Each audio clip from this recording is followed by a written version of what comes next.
અમદાવાદમાં અસામાજિક તત્વો બેફામ બની ગયા છે। ફરી એક વખત અસામાજિક તત્વોનો આતંક અમદાવાદમાં જોવા મળી રહ્યો છે।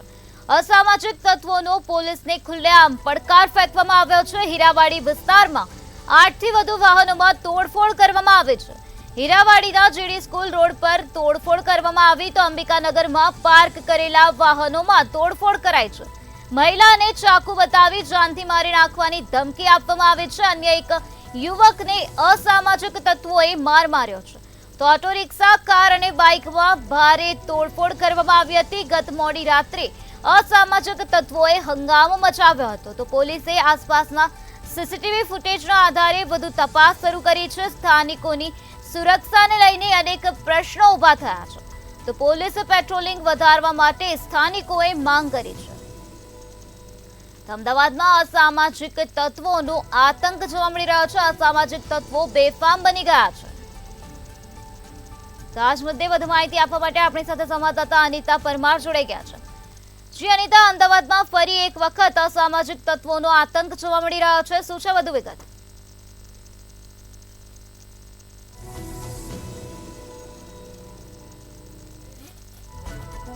जी निराली, जो बात કરવામાં આવે તો અમદાવાદમાં ફરી એકવાર અસામાજિક તત્વોનો આતંક સામે આવ્યો છે। અમદાવાદમાં આવેલ હીરાવાડી જે વિસ્તાર છે એ વિસ્તારમાં ગઈકાલે રાત્રે મોડી રાત્રે અસામાજિક તત્વો જે છે તે અંબિકાનગરની એક ચાલી છે ત્યાં આવ્યા અને તોડફોડ કરી।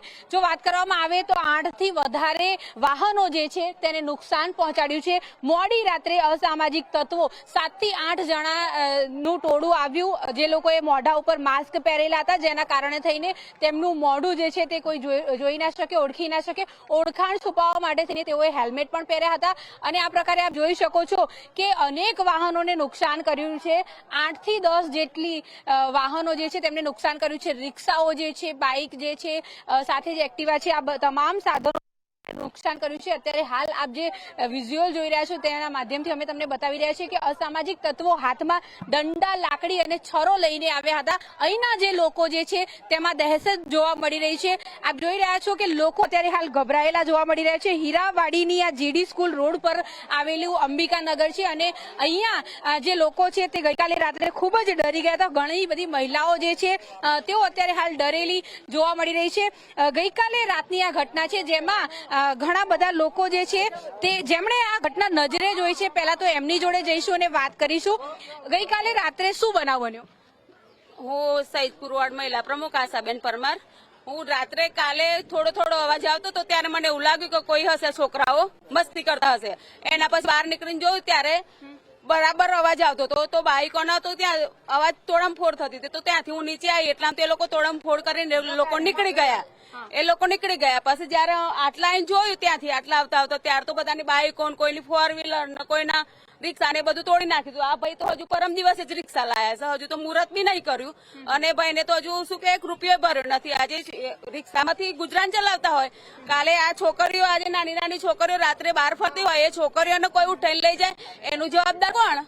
આજે નાના છોકરાઓને મારી નાખો તો એનું જવાબદાર કોણ? એટલે આ લુખ્ખા તત્વ આઈને કોના કહેવાથી શું કરવા માંગે છે કશી ખબર નથી, પણ આનું ફક્ત ને ફક્ત જવાબદાર અત્યારે પોલીસ હાથ નહીં લે ત્યાં સુધી આ અંબિકાનગરના રહીશોનો જાનહાનિ છે। શું કોઈ નવી ગેંગ સક્રિય થઈ હોય એવું લાગે છે? અત્યારે અમને કોઈ જ ખબર નથી શું છે, પણ એટલી ખબર છે કે જ્યાં કાલનું જે મેટર છે ને એ અમને પોતાને ખબર નહીં કે શું થઈ રહ્યું છે, પણ જયારે અમે પોતે જોયું ત્યારે અમને નવાઈ લાગી કે આટલા વર્ષોમાં 25 વર્ષ થયા, 25 વર્ષોની અંદર આ દિવસ સુધી આવું નહીં થયું ને આજે કાલે જ આવું થયું। પોલીસ સ્ટેશન નજીકમાં છે, 100 મીટર 200 મીટરના દાયરામાં પોલીસ સ્ટેશન, સતત પોલીસનું પેટ્રોલિંગ રાત્રે થતું હોય છે। ગઈકાલે નહોતું? ના, ગઈકાલે પોલીસની ગાડી આવી છતાં અંદર આવી નથી। કલ્યાણ પોલીસ ચોકી આટલા જ છે નજીક में हमको। શેરકોટા પોલીસ સ્ટેશન અમારે થોડું દૂર લાગે, ચોકી અહીંયા નજીકમાં છે, પણ પોલીસ વાળા એને ખબર નહીં કેમ કે એમને બી પૈસા આપીને દબાઈ દેવામાં આવે છે, શું ખબર નથી પડતી। બરાબર, વારે ઘડીએ કોઈના નામ આપીને અમે અંદર ઝઘડા કરવા માંગતા નથી, પણ એટલું કહેવા માંગે છે કે પોલીસ તંત્ર આ મામલો જલ્દી ને જલ્દી આની અંદર ઇન્કવાયરીમાં કર, નહીતર અમારી બહેનોને અને મહિલાઓને તો ખૂબ જાનહાનિ છે। આટલું મોટું નુકસાન થયું છે, ગઈકાલે અસામાજિક તત્વો આવ્યા અને રાત્રે 9-10 વાગ્યાના સમય દરમિયાન આવીને આટલી બધી તોડફોડ કરી છે। શું લાગે છે કોઈ નવી ગેંગ સક્રિય થઈ છે? એ લોકોને પોલીસનો, કાયદાનો કોઈ ડર છે કે નહીં? કે આવી નવી ગેંગ તૈયાર થઈ રહી હોય એવું લાગે છે અને ગરીબોમાં દહેશત ફેલાઈ અને પછી અમને જે કરવું હોય કરી શકે એટલા માટેનો આ બધો પ્લાન લાગે છે. એટલે એ ગેંગ કોણ છે એને તપાસ થવી જોઈએ પોલીસ દ્વારા. અને આટલા નજીકમાં પોલીસ ચોકી હોવા છતાં પણ આનું કોઈ પેલે રજૂઆત કર્યા છતાં પણ કોઈ એક્શન નથી, એ બરોબર નથી. પોલીસ નિષ્ક્રિય છે એટલી વાત 100% છે. અને જાનહાનિનું નુકસાન થયું, એક બેનને ચાકુ બતાવ્યું એવું પણ વાત જાણવા મળી. મને ચોક્કસ ખાતરી નથી. બારની સાઈડમાં રોડ ઉપર એક બેન હતા, એમને કીધું મને ચાકુ બતાવ્યું કે, અને પછી એમને પથ્થર આવો લીધો, આમ લેવા માંડ્યા પથ્થર, એટલે પછી ભાગ્યા એ લોકો. કોઈ ચોરી અને લૂંટફાટના ઈરાદાથી આવ્યા હતા? ના, એવું કશું નહીં મેડમ, પણ અહીંયા આવીને તોડફોડ કરવા જ માંડ્યા. મેં પણ જોયા એ લોકોના બે બાઈકો પર ત્રણ માણસો હતા, બીજી બાઈકોમાં 2 માણસો હતા, પાઇપો બી એમના હાથમાં હતી, પછી એમને જોડે લાકડી બી હતી. આવી રીતે એકબીજાના ઘુમાવીને મારતા હતા, સાધનો પર જ મારતા હતા. એટલે સારું દેવામાં કોઈ બેન દીકરી કોઈ હતું નહીં. એક માણસ બી આવો તોય બી એવા કશું ના કરી શકે. એક માણસ શું કરી શકે એટલું ટોળામાં, અને માથે બી બાંધેલું હતું એ લોકોને. અને શું લાગે હીરાવાડી વિસ્તારની પોલીસને આ જે અસામાજિક તત્વો છે એમના તરફથી આમ ખુલ્લે આમ ચેલેન્જ હોય, એ લોકોને કાયદાનો કોઈ ડર જ ના રહ્યો હોય? કાયદો શું છે એ જ એમને ખબર નથી, બરાબર છે. અને લોકોને ડરાવવા, મારા માનવા મુજબ તો એમ છે કે અહીંયા લોકોને ડરાવી ધમકાવીને આ ગેંગ એક સક્રિય થતી હોય એવું લાગે છે, બરાબર છે. અહીંયા અમારે ત્યાં આ મેદાનના અંદર બહારથી બી માણસો આવે છે, અમુક ટાઈમે અહીંયા ગાડી રમવા બેઠા હોય, જુગાર રમતા હોય, એવું બધું કરતા હોય છે. બહારના માણસો બી આવે છે, હવે એમને બી કોઈ સંપર્કમાં હોય તો ખ્યાલ નથી, અને પોલીસ અહીંયા ગાડી જોવા આવતી નથી.